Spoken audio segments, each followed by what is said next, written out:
So do you think this is better than like a permaculture use? Well, okay, permaculture, Like you were saying, you know, then you have your fish and then you just take the liquid, put it in your plant. this is small scale. Permaculture, you're talking, big tracts of land, Well, it could be a greenhouse or Could something. be a greenhouse you're feeding with. So, the idea of that cross-bred permaculture thing, yeah, you could definitely do that. So if you just had a greenhouse and you wanted to raise your fish, the only problem is if you're not collecting that water that you're putting on your permaculture plants, if you're not somehow recycling it back into your fish pond, then you're losing that benefit of the filtration. So permaculture's idea is they have higher ponds, and they dump all their water and they feed all their plants and all their orchards and all that, and they got a catch system that catches all that water that's going through all the ground and all their filters, basically a big earth biofilter, I guess we can call it, and then that water's collected and pumped back up to the reservoir, and that, dumped in there through another filter that gets the particles and bugs and things like that out of there, so it doesn't plug up the pumps, and then the cycle happens again. That's permaculture on a grand scale. Like in my house, when I'm pumping my pond water out on my yard, I might get some of that back in the pond. So it's not really a true permaculture, but yes, it is. I'm utilizing my excess fish waste. So does that answer your question? Oh, I don't know, I just ruminate about all those things. Yeah, no, and I mean, I never put two and two together when I was in college. A roommate and I had a big fish tank with big Oscars in it, and we'd throw goldfish in there and everything. And I would dunk water out there and feed all my houseplants because I had all these plants that I was propagating from my classes and everything. And we had vegetable crops growing in the window. And so I was dunking water out there, and I always said, God, this water is working great. And I just, stupid college kid, didn't put two and two together. So I was doing aquaponics type of a thing before I really knew what I was doing. And then there are, people who grow algae and Of course, and fish and all that. And, sure. There's a fellow up there by Stoltz that is growing algae for power right now, and possibly talking about tying some aquaponics into that system someday. Yeah. Well, their buildings are like greenhouses, so Right. you need to put some plants in there. Yes, and I think he's got like some pineapple, and he's experimenting with some different things. But Dave knows him really well.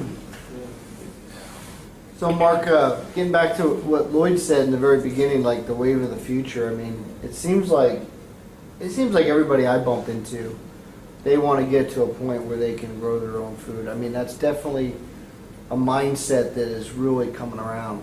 I believe so. Yeah. I mean, your thoughts on where this could be in a couple of years? Or? I think, again, I would see just about everybody, if the trend going, and the interest that I get from people, even people that don't grow vegetables, love these things. Like I had a friend over just the other day, and she's just like brownest thumb ever, and she was just like, I want one of these. I'd love to have my fresh lettuce and everything. So I think it's a definite way of the future. I think more people are starting to realize that, our American diet, I mean, look at everybody that's got diabetes, look at the heart disease rates, look at our obese children. I mean, there's just a list that goes on and on and on. And you can directly trace that back to, again, about 40 years ago when OPEC was taking over. Big farms were being financed, and little farms that were all over Montana, where you could go to your neighbor's house and you could get a beef and some chicken eggs.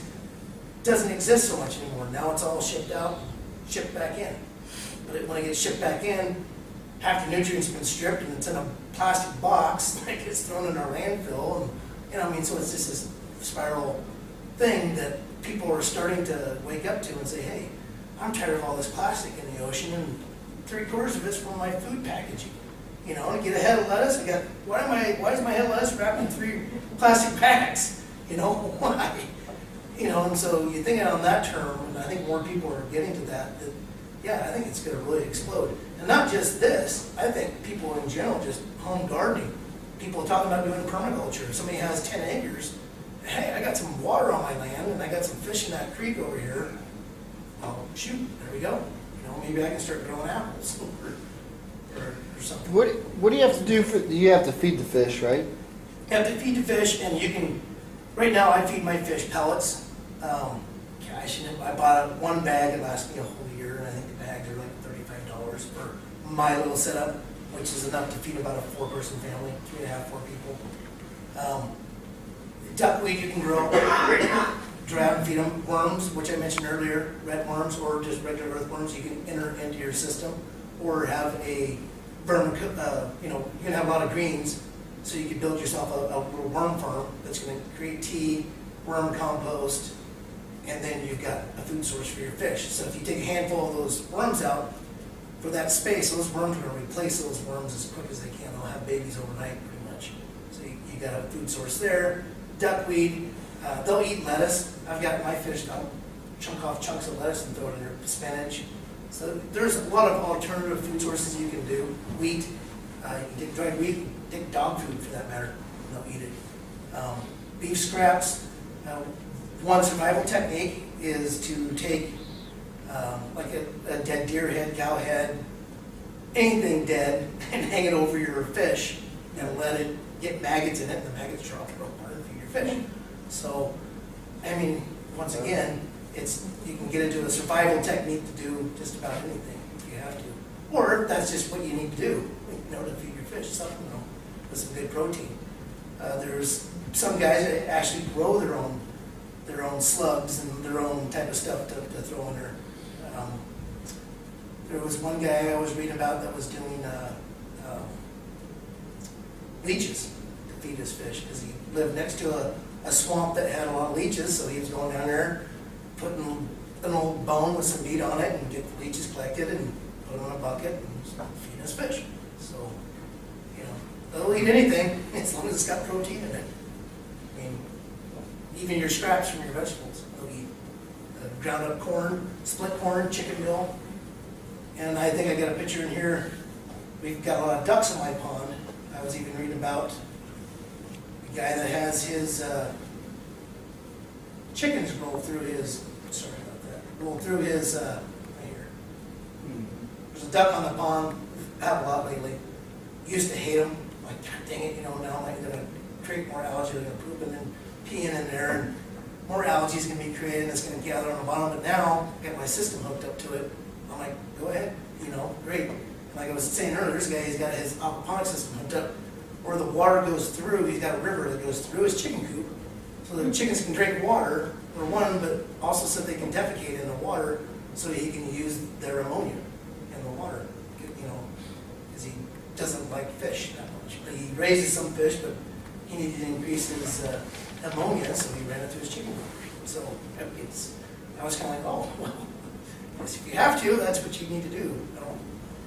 I don't know if he would run into problems of, salmonella, or I think you'd want the water to be moving pretty quick myself. But there's just, fish isn't the only thing. Turtles, crawdads, you can grow shrimp in these things, freshwater shrimp that is. Crawdads, it's just anything that's going to defecate in the water that is a vegetable-based type of a eater that's going to supply food to your aquaponic system. And algae, you can actually feed your fish algae. There's certain types of algae you can actually grow in your aquaponic system to get in there. I haven't gotten that far, read that far, but I haven't created my own food source yet. We're working on that. We've got a building that we're trying to convert into a fishery and have a better one. I got a small worm farm right now, but we're going to create a bigger worm composter and see where that goes. But there's definite alternative ways to feed your fish, and it's not a very costly way to do it. Worst case scenario, you kill a fish and chop it up and feed it to its buddies if you have to. But it's pretty reasonable to do, and people think, oh, you'll make so much money on selling tilapia and all that. Generally, the way the fish work in these systems is they pay for themselves. They pay their own rent, then you get to eat them. And that's the value of them. The value that you didn't have to buy fertilizer, you didn't have to buy soil, you didn't have to weed, you didn't have to, there's just on and on and on the reasons why. And you conserve water. These things use 1/10 of the water that a regular agriculture system uses for the same amount of food, if not more. Like a head of lettuce, they can turn a head of lettuce in about 30 to 35 days, and commercial setting is about 45. So, just a lot of different benefits with it that I can see. What Chris was saying, the wave of the future, people are busy now. People don't have time to go out and I mean, last thing you want to do on your weekend is weed all weekend long. That's what I did last weekend, and I didn't like it. But I only have to do it so much now, because we got our garden under control, and we got an aquaponics system. So, say Chris and his wife, they're both busy doing things, but they want to have fresh lettuce. They have one of these IBC containers on their back patio during the summertime, and have fresh lettuce all summer long.